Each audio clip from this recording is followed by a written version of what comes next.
Chapter 2 बाल विकास के सिद्धांत।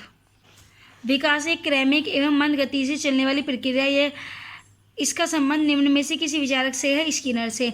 बच्चे के विकास के सिद्धांतों को समझने में शिक्षक की सहायता करता है, शिक्षार्थियों की भिन्न अधिगमन शैलियों को प्रभावी रूप से संबोधित करने में। नेक्स्ट, विकास कभी न समाप्त होने वाली प्रक्रिया है। ये विचार किससे संबंधित है? निरंतरता के सिद्धांत से। नेक्स्ट, मानव विकास कुछ विशेष सिद्धांतों पर आधारित है। निम्नलिखित में से कौन सा मानव विकास का सिद्धांत नहीं है? प्रतिवर्ती, ये नहीं है। नेक्स्ट, बाल विकास का निम्नलिखित में से कौन सा सिद्धांत यह बताता है कि लगभग बालकों के गत्यात्मक और भाषाई विकास में एक निश्चित प्रतिमान और क्रम दिखाई पड़ता है? विकास क्रम की एकरूपता का सिद्धांत ये। नेक्स्ट, बाल विकास का कौन सा सिद्धांत यह बताता है कि शारीरिक विकास की दृष्टि से पिछड़े बालक संवेगात्मक, सामाजिक एवं बौद्धिक विकास में भी उतने ही पीछे रह जाते हैं? परस्पर संबंध का सिद्धांत। बाल विकास का कौन सा सिद्धांत यह बताता है कि जिन बच्चों में औसत से अधिक वृद्धि होती है वे शारीरिक, सामाजिक एवं संवेगात्मक विकास में भी काफ़ी आगे बढ़े हुए पाए जाते हैं? परस्पर संबंध का सिद्धांत। नेक्स्ट, बाल विकास का निम्नलिखित में से कौन सा सिद्धांत यह बताता है कि बालक सबसे पहले अपने सिर और भुज की गति पर नियंत्रण करना सीखता है और फिर उसके बाद फिर अपने पैरों पर? विकास की दिशा का सिद्धांत। बाल विकास का कौन सा सिद्धांत यह बताता है कि एक बालक पहले पूरे हाथ को, फिर उंगलियों को, फिर हाथ और पैर उंगलियों को एक साथ चलाता सीखता है? एकीकरण का सिद्धांत। नेक्स्ट, बाल विकास के विभिन्न सिद्धांतों के आधार पर निम्नलिखित में से कौन से कथन सत्य हैं? बाल विकास प्रक्रिया क्रमबद्ध रूप से आगे बढ़ती है, सही है। विकास धीरे धीरे निश्चित समय पर होता है, सही है। एक ही जाति विशेष के सभी सदस्यों में विकास की कुछ समान विशेषता दिखाई देती है, सही है। सभी सही हैं।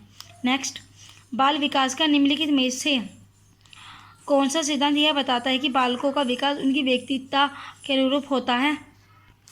व्यक्तित्व अंतर का सिद्धांत।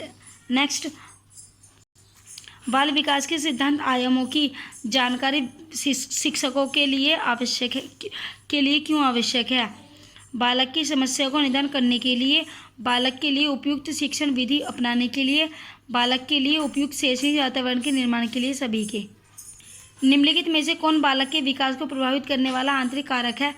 बुद्धि, शारीरिक कारण, आनुवंशिक कारण, सभी हैं। नेक्स्ट, निम्नलिखित में से कौन बालक के विकास को प्रभावित करने वाला बाह्य कारक है? बाह्य कारक है आर्थिक स्थिति, सामाजिक स्थिति, जीवन की घटनाएं, सभी हैं। नेक्स्ट, शिक्षक बाल मनोविज्ञान के ज्ञान द्वारा बालकों की बुद्धि तथा रुचियों की जानकारी लेकर शिक्षा देता है, प्रकृति को जानकर शिक्षा देता है, आर्थिक स्थिति तथा पारिवारिक स्थिति की जानकारी लेकर शिक्षा देता है, सभी। शिक्षा मनोविज्ञान एक विज्ञान है मानव व्यवहार का। बाल मनोविज्ञान में अध्ययन किया जाता है बालक के जन्म से लेकर बाल्यावस्था तक का। बाल मनोविज्ञान का अध्ययन निम्नलिखित में से किसके लिए सर्वाधिक आवश्यक है? प्राथमिक शिक्षक के लिए। बालक के व्यक्तित्व के सर्वांगीण विकास के लिए यह आवश्यक है कि उसके व्यवहार की जानकारी शिक्षक को हो। नेक्स्ट, निम्नलिखित में से किसे बाल मनोविज्ञान की उपयोगिता के अंतर्गत नहीं रखा जा सकता? शिक्षक की आर्थिक प्रगति में सहायक इसे। निचली कक्षाओं में शिक्षण की खेल पद्धति मूल रूप से आधारित है विकास एवं वृद्धि के वैज्ञानिक सिद्धांतों पर। नेक्स्ट, निम्न में से कौन सा बच्चे के सामाजिक मनोवैज्ञानिक आवश्यकताओं के साथ समृद्ध नहीं है? शरीर से अपशिष्ट पदार्थों का नियमित रूप से बाहर निकलना, ये नहीं है। नेक्स्ट, विकास कभी न समाप्त होने वाली प्रक्रिया है। यह विचार किसके द्वारा से संबंधित है? निरंतरता के सिद्धांत से। निम्नलिखित में से कौन सा विकास का सिद्धांत है? सभी की विकास दर समान नहीं होती, ये। आंशिक पुनर्वलन सतत पुनर्वलन की अपेक्षा अधिक प्रभावी होता है। निम्नलिखित में से कौन सा कथन सत्य है कि खेलना संज्ञान और सामाजिक दक्षता के लिए सार्थक है? ये गलत है।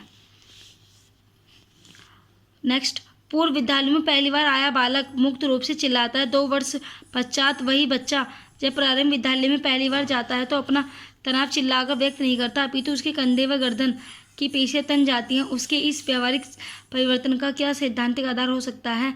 विभेद व एकीकरण विकास के लक्षण हैं। नेक्स्ट, निम्नलिखित में से कौन सा बाल विकास का एक सिद्धांत नहीं है? कि सभी विकास का अधिगमन एक समान गति से आगे बढ़ते हैं।